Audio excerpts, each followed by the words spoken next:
누가복음 11장 29절 말씀 보겠습니다. 누가복음 11장 29절 36절까지 말씀을 한 절씩 교독하겠습니다. 무리가 모였을 때 예수께서 말씀하시되 이 세대에는 악한 세대라. 표적을 구하되 요나의 표적 밖에는 보일 표적이 없나니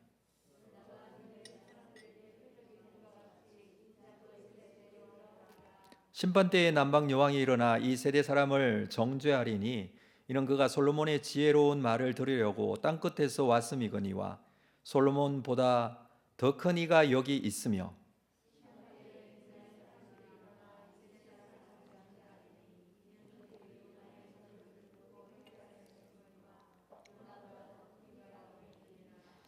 누구든지 등불을 켜서 속에나 말 아래 두지 아니하고 등경 위에 두나니 이는 들어가는 자로 그 빛을 보게 하려 함이라.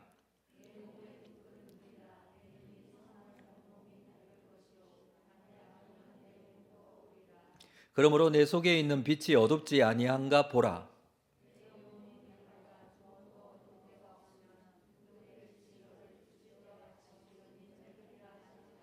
아멘. 할렐루야.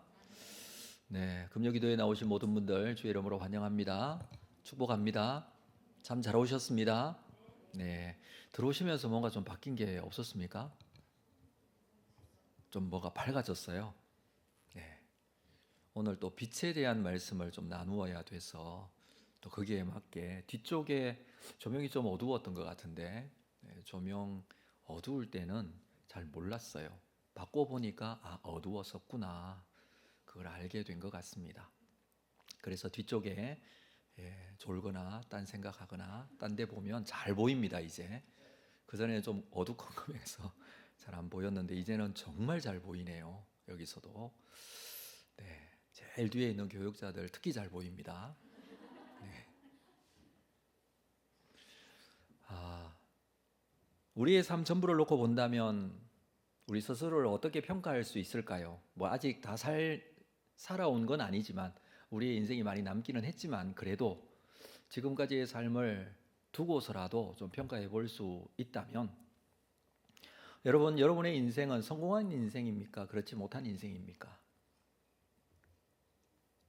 비록 부족한 것이 있기는 해도 또 연약하고 또 잘난 부분이 없다고 할지라도 중요한 순간의 사건이 있기 때문에 좋은 평가를 받을 수 있다라고 생각합니다. 그 중요한 순간의 사건은 다른 것이 아니라 예수 그리스도를 만나게 된 것이죠.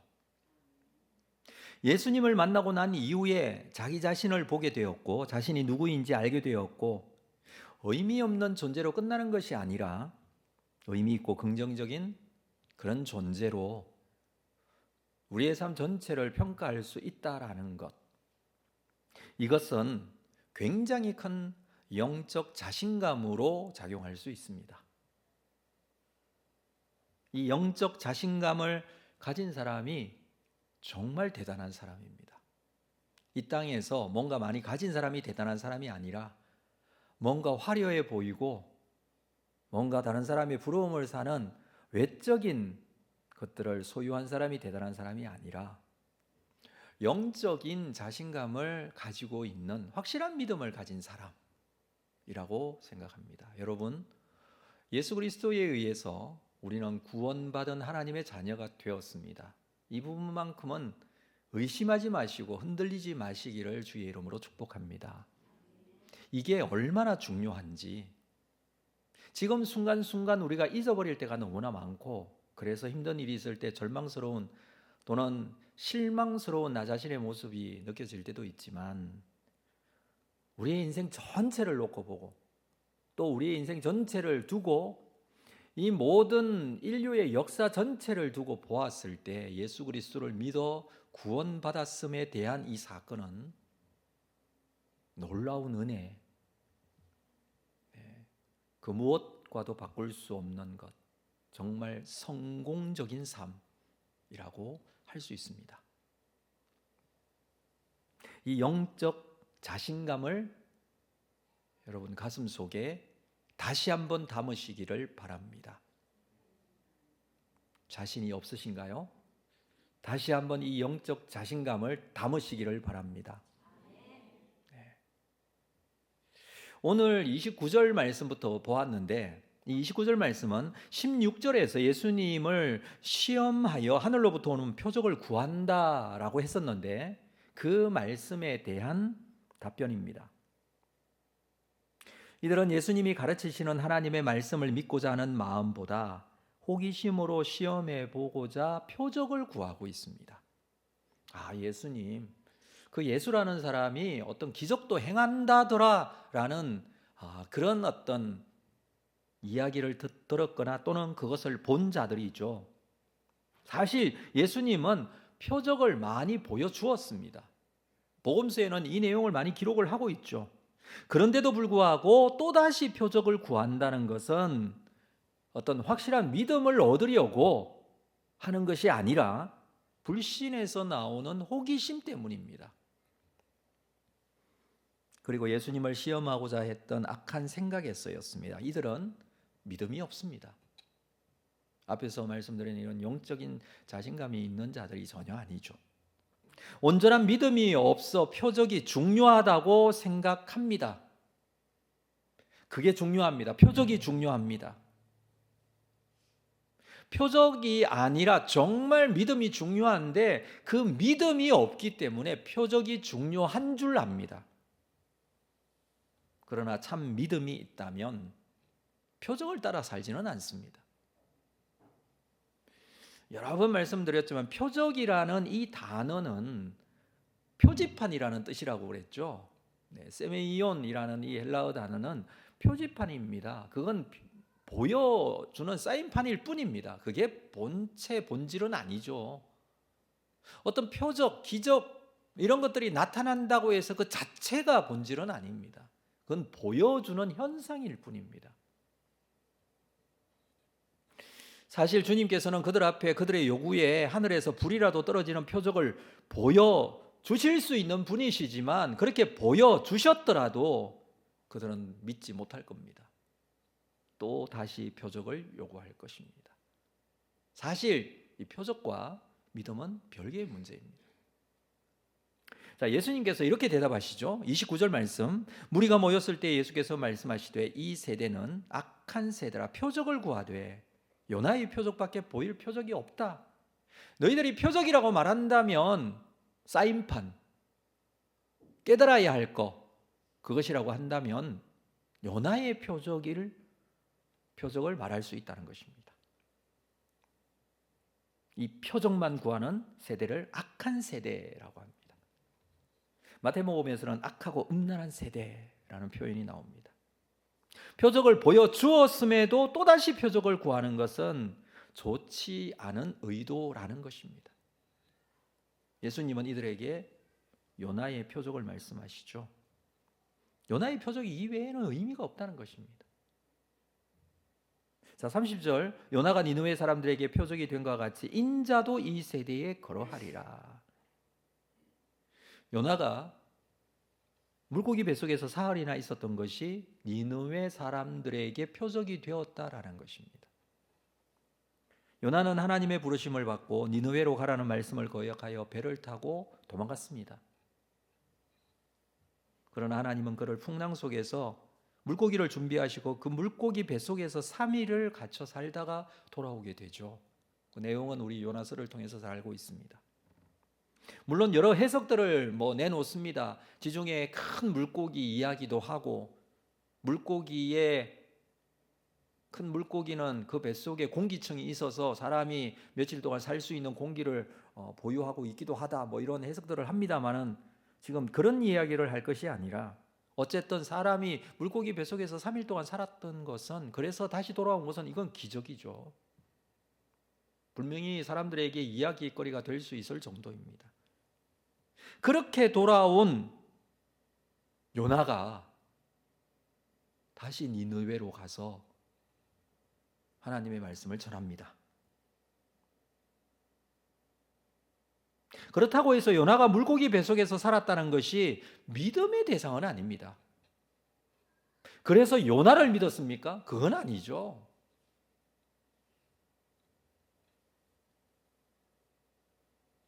사람이 물고기 뱃속에서 살 수 없기 때문에 이것은 분명 기적이고 표적이 될 것이고, 요나가 니느웨 사람들에게 말씀을 선포할 때에 니느웨 사람들이 회개하게 됩니다. 그럴 때에 이 요나의 표적이 된 3일간의 물고기 뱃속에 있었던 것, 이것이 어떤 작용을 했을 것이라고는 우리가 생각할 수 있습니다. 그렇죠. 그렇게 물고기 뱃속에서 3일 동안 살았던 사람이 와서 말씀을 전하니까 더 사람들에게 잘 들려졌을 수도 있다는 것입니다. 그렇다고 해서 요나를 믿거나 그 기적이 믿음의 대상은 될 수 없습니다. 믿음은 살아계신 하나님을 믿는 것이고 하나님께서 주시는 그 말씀을 믿는 것이죠. 이 요나의 표적은 예수님께서 4일 동안 땅속에 계시다가 부활하실 것을 예표해 주시는 것이라고 할 수 있습니다. 그래서 주님께서 이렇게 말씀하시죠. 인자도 이 세대에 그러하리라. 이것이 이 세대의 표적이라는 말씀입니다. 예수님께서 십자가에 죽으시고 부활하실 것인데 이것이 이 세대의 표적이 되겠다라는 것입니다. 그래서 요나의 표적을 말씀을 하시는 것이죠. 요나와 예수님, 그런 평행 이론을 우리가 생각해 볼 수 있습니다. 3일 동안 죽었다가 다시 살아난 그 모습을 예수님의 십자가의 죽음과 부활에서 설명되어진다는 것이죠. 우리는 예수님의 십자가의 죽음과 3일 만에 부활하심을 믿습니다. 그런데 우리가 진정으로 믿어야 할 내용은 그 십자가의 죽음과 부활로 말미암아 나를 대속하셨고 나를 구원해 주셨다는 것을 믿는 것입니다. 예수님이 부활하셨고 그 죽음을 이기신 것, 그것을 사실로 믿는다는 것은 그것으로 인하여서 우리의 죄가 대속되었고 우리가 하나님의 자녀가 된 구원받은 사람이 되었다는 사실을 믿는 거죠. 이게 믿음의 내용입니다. 예수님의 죽음과 부활로 인해 대속과 하나님의 자녀가 되어서 영원한 삶을 살게 된다는 것은 분명히 믿고 있습니다. 이 부분만큼은 우리가 흔들리지 않아야 합니다. 이것이 언제 가장 명확하게 드러납니까? 결정되어집니까? 그것은 주님께서 다시 오실 때 그때 결정되어지는 것입니다. 이 믿음이 확실해지는 것이죠. 이 믿음이 증명되어지는 것이죠. 아직 그때가 되지는 않았습니다. 그러나 우리는 그때에 확실해질 줄로 믿는 믿음으로 오늘을 살고 있습니다.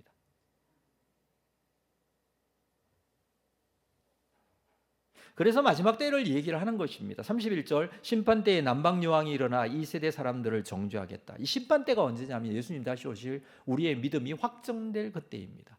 자, 그때에 남방여왕이 일어나 이 세대 사람들을 정죄하겠다.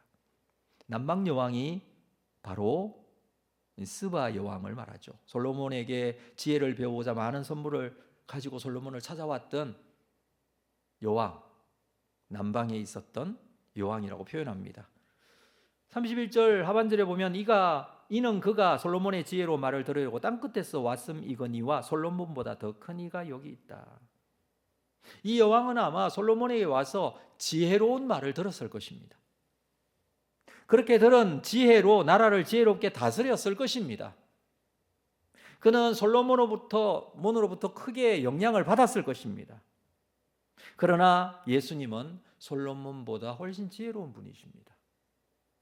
심판때에 이 남방 여왕이 이 세대 사람들을 정죄한다라는데 솔로몬보다 더 크고 지혜로운 예수님을 믿지 않으니 지혜를 지혜인 줄 알았던 스바 여왕보다 이 세대 사람들이 어리석다라는 뜻이에요.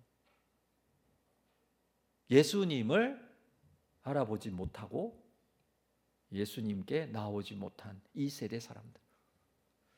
솔로몬이 지혜로운 사람인 줄 알고 스바 여왕이 솔로몬을 찾아갔는데, 그래서 그는 지혜로운 통치를 하게 되었는데, 이 시대 솔로몬보다 더 지혜로우신 예수님, 이 세대는 예수님을 알지 못합니다. 두 번째 비유는 32절에 심판대의 니느웨의 사람들이 일어나 이 세대 사람들을 정죄한다고 합니다. 자, 그 마지막 심판대의 니느웨 사람들, 이 사람들은 요나의 말씀을 듣고 회개한 사람들을 말합니다. 이는 그들이 요나의 전도를 듣고 회개하였음이거니와 요나보다 더 큰 이가 여기 있느니라. 요나가 니느웨에 가서 하나님의 말씀을 전했습니다. 그는 물고기 뱃속에서 3일 동안 죽었다가 살아난 사람이었습니다. 근데 사실 이것은 큰 문제가 아니었습니다. 하나님에게 이게 무슨 대단한 게 아니잖아요. 오히려 그것은 하나님의 명령에 불순종하여 도망간 증거일 뿐입니다. 근데 사람들의 입장에서는 이것이 표적이 될 수도 있겠다라는 생각이 듭니다. 어쨌든 니느웨 사람들은 하나님의 말씀을 들었고 그 들었던 말씀으로 인하여 회개하고 하나님께로 돌아왔습니다. 이 사람들이 지금 현재 이 세대 사람들을 정죄한다. 왜냐하면 요나보다 더 큰 이가 여기 있으니. 누구를 말합니까? 예수님을 말하는 것이죠. 예수님이 여기 있음에도 불구하고 요나보다 더 큰 이인데, 요나의 말을 들은 니느웨 사람들은 회개했지만 예수님의 말씀을 들은 이들은 회개하지 않고 있다라는 것입니다. 자, 이 모든 것이 믿음이 언제 이루어지느냐 하면 마지막 심판 때에라고 합니다. 아직 믿지 못하고 있다라는 것이죠.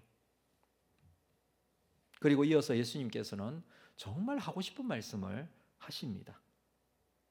33절 이후의 말씀이죠. 그러나 너희들은 예수 그리스도를 믿고 있다는 것입니다. 지금 이 시대, 이 세대의 사람들은 스바 여왕의 정죄, 니느웨 사람들의 정죄를 당할 정도로 예수를 믿지 않고 있습니다. 그런데 예수님께서 지금 말씀하시는 너희들, 예수 그리스도를 따르고 믿고 있는 자들, 지금 예수님의 제자들을 말하는 것이죠. 예수님의 이 누가복음 7장에서 예수님의 제자들이라고 할 때의 그 대상은 70인 전도대를 말하고 70인 문도라고도 하기도 하는 이 사람들을 말합니다. 마태복음에서는 마태복음 5장 이후에 산상수훈 말씀들이 쭉 나오는데 지금 동일한 말씀들이 반복되는 경우들이 있는데, 마태복음에서의 말씀은 12제자가 예수님께 나왔을 때 산상수훈을 말씀하시죠. 그러니까 대상이 조금 다른데, 누가복음에서는 이 예수님을 지금 따르고 있는 이 제자들에게 주시는 말씀이라고 할 수 있습니다. 자, 이들에게 이미 예수 그리스도를 구주로 영접하고 믿고 있는 자들, 이들에게 이 세대 사람들은 아직까지 믿지 못하고 있다. 이들에게 스바 여왕이 니느웨 사람들이 정죄할 정도로 솔로몬보다 크니 요나보다 큰 이가 여기 있음에도 불구하고 믿지 못하고 받아들이지 못하고 있다. 그러나 너희들은 예수 그리스도를 믿고 있다라는 것입니다. 이것을 빛을 가지고 있다고 지금 설명을 하시는 거예요. 자, 33절 볼까요? 같이 읽습니다. 33절 시작. 누구든지 등불을 켜서 속에나 말 아래 두지 아니하고 등경 위에 두나니 이는 들어가는 자로 그 빛을 보게 하려 함이라. 등불을 켜서 속에 말 아래 두지 않고 등경 위에 둔다.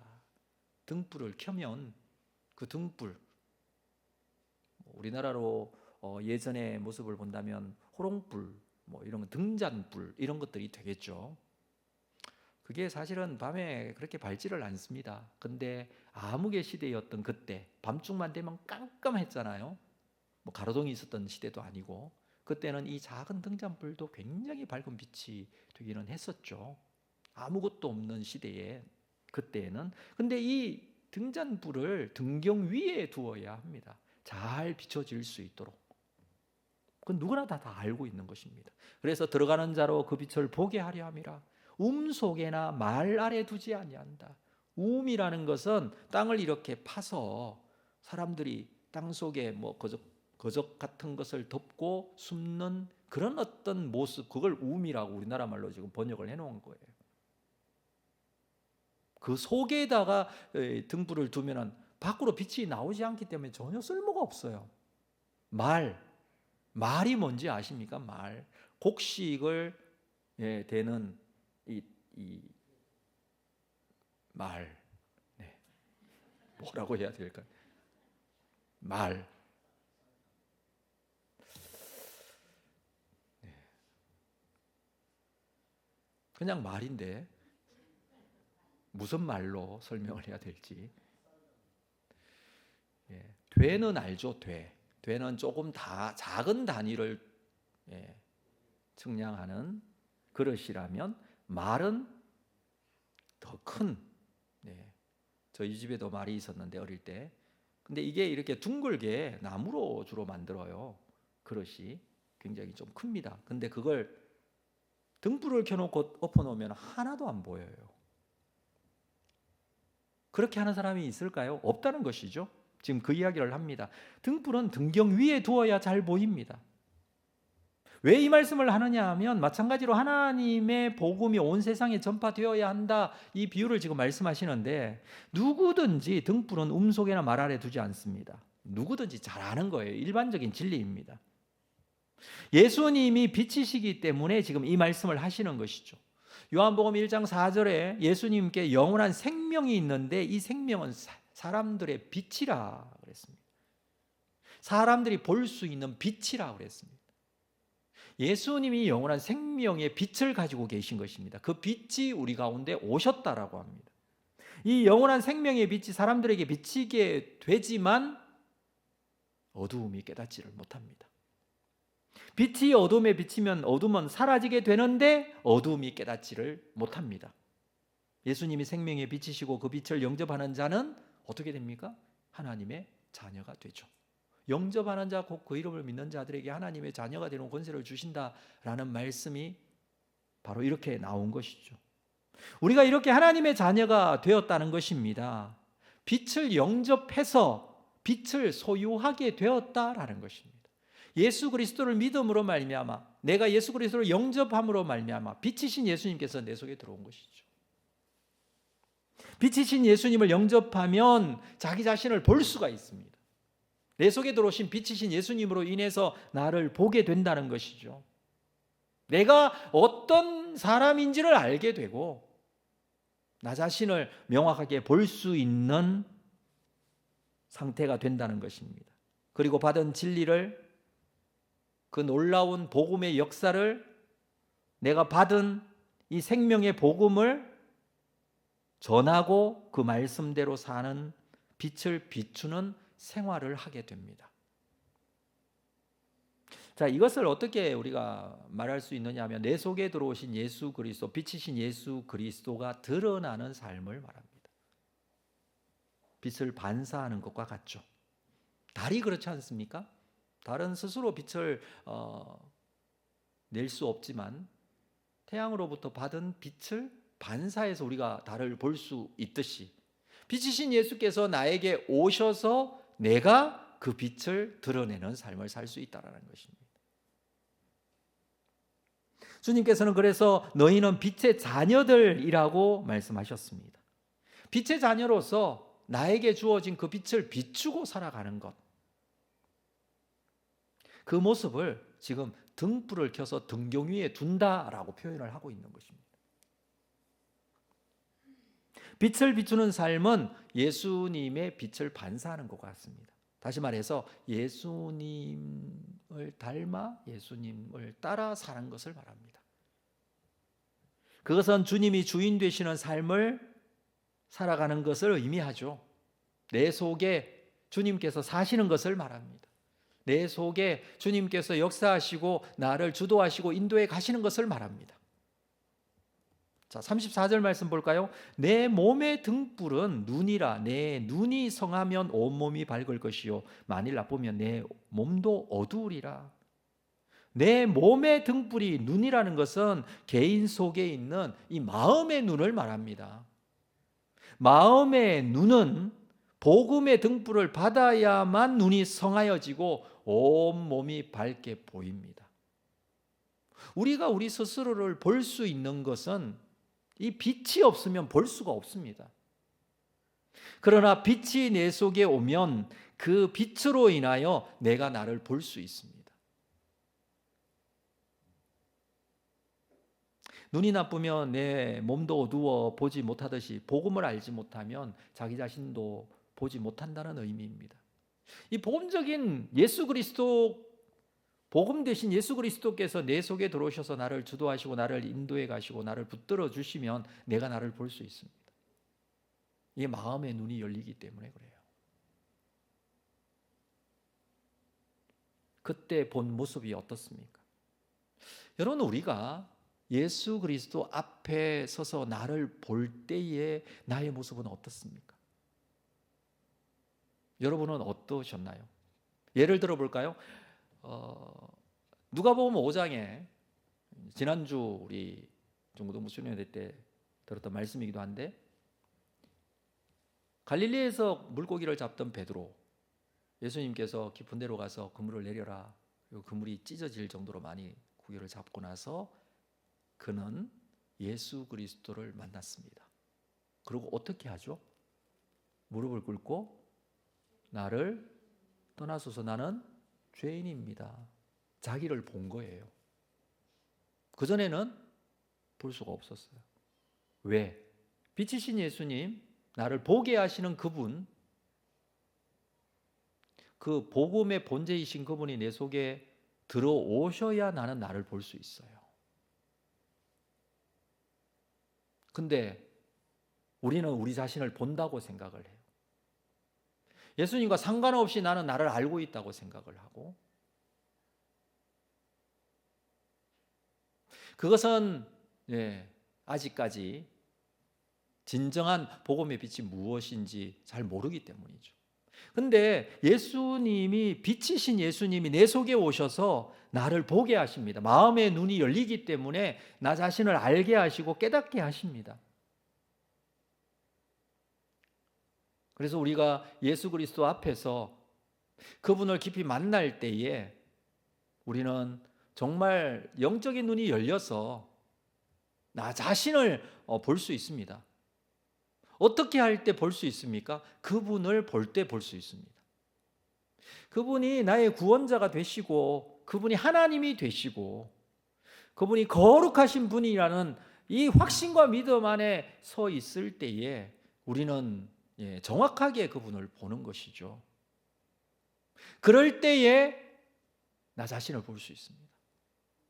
베드로가 그랬다고 그랬죠. 이사야 6장에 보면 이사야 선지자가 요시야 왕이 죽었을 때 성전에 갔는데 높이 들린 보좌에 앉으신 거룩하신 하나님을 만나게 됩니다. 그렇죠? 하나님을 만났어요. 그러고 나서 그가 한 고백이 무엇입니까? 화로다 나여 망하게 되었도다. 거룩하신 하나님 앞에 죄인인 나 자신을 보게 된 것입니다. 내가 하나님 앞에 하나님을 만나가 보니까 나는 망하는 존재였구나라는 것을 보게 되는 것이죠. 그래서 지금 빛으로 설명을 한 거예요. 하나님을 만나고 예수 그리스도를 만났을 때에 우리는 우리 자신을 만나요. 나의 본질을 알아요. 내가 어떤 존재인지를 보게 돼요.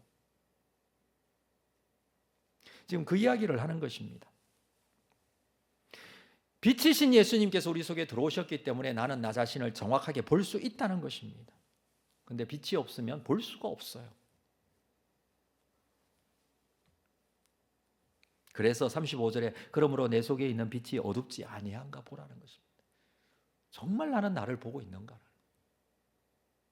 내 속에 빛이신 예수 그리스도께서 나를 보여주십니까?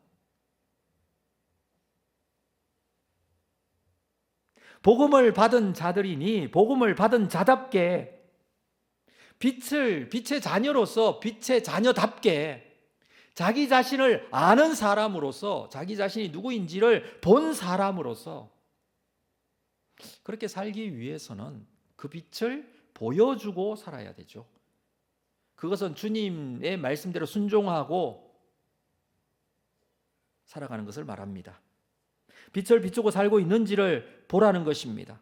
내 속에 있는 빛을 먼저 깨달아야 하고 그 빛이 어둡지 아니한가 보아야 합니다. 점검해야 합니다.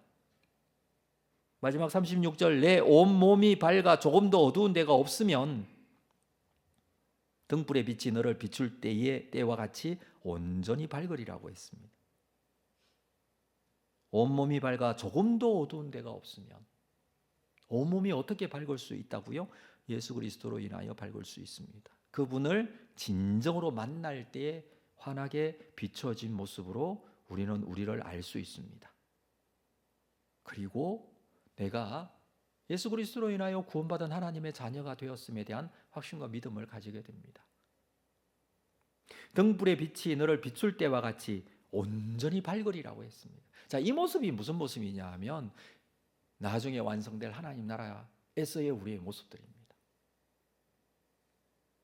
사랑하는 성도 여러분, 주님께서 왜 이렇게 어려운 말씀을 이렇게 해놓으셨을까라는 생각을 할 수도 있습니다. 제가 찾아보니까 이 누가복음을 강해를 한번 했었죠, 주일날. 근데 이 본문은 제가 빼놓고 했더라고요.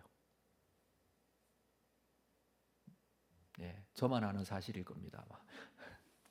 왜냐하면 이 본문을 보고 어떻게 설교해야 될지를 좀 고민하다가 참 좀 힘들었던 것 같아요.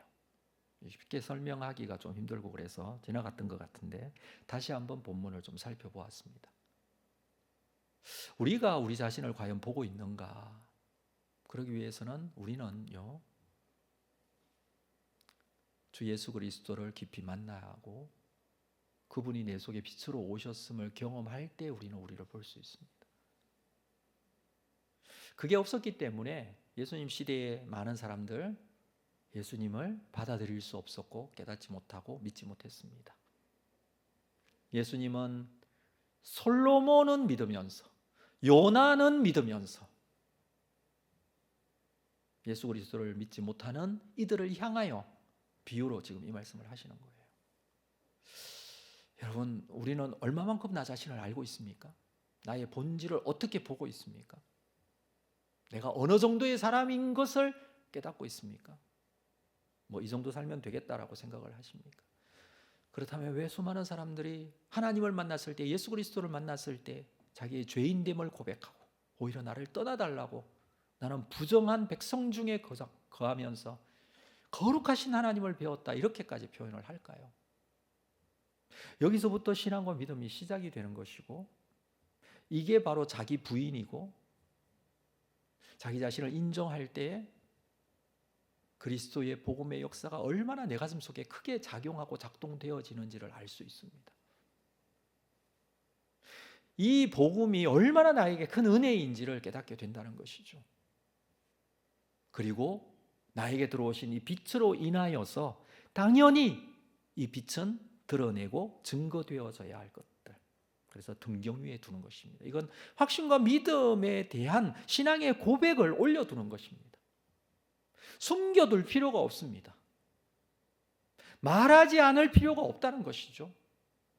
등경 위에 둬서라도 사람들에게 밝히 비춰야 할 부분입니다. 예수 그리스도 우리의 구세주가 되심을. 이것이 증거되어지고 뿐만 아니라 내 속에서는 확신되어지고 믿음의 고백을 가질 때에 우리의 일상생활 속에서 우리가 부족하고 연약하지만, 제가 말씀드렸듯이 정말 부족하고 내세울 것이 없지만 그러나 성공적인 대단한 영적인 자신감을 가지고 설 수 있다는 것입니다.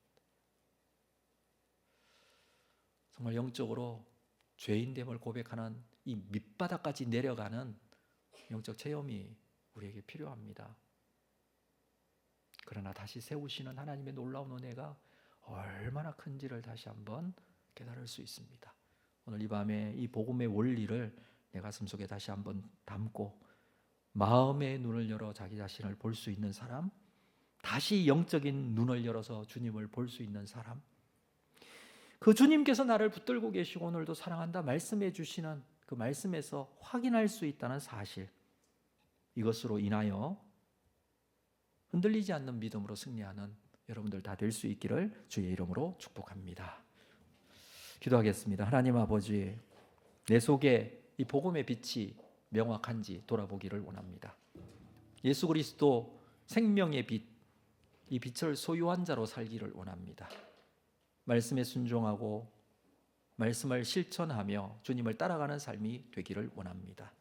무엇보다 나를 구원하신 놀라운 은혜에 감사하며 영적 자신감 흔들리지 않고 주님 앞에 거룩하게 서는 자들이 되기를 원합니다. 그 은혜의 힘과 능력이 나를 사로잡게 하시고 하나님 아버지, 오늘도 연약하고 부족하지만 또 한 걸음 하나님 앞에 더 가까이 가기를 원합니다. 나의 심령을 붙잡아 주시옵소서.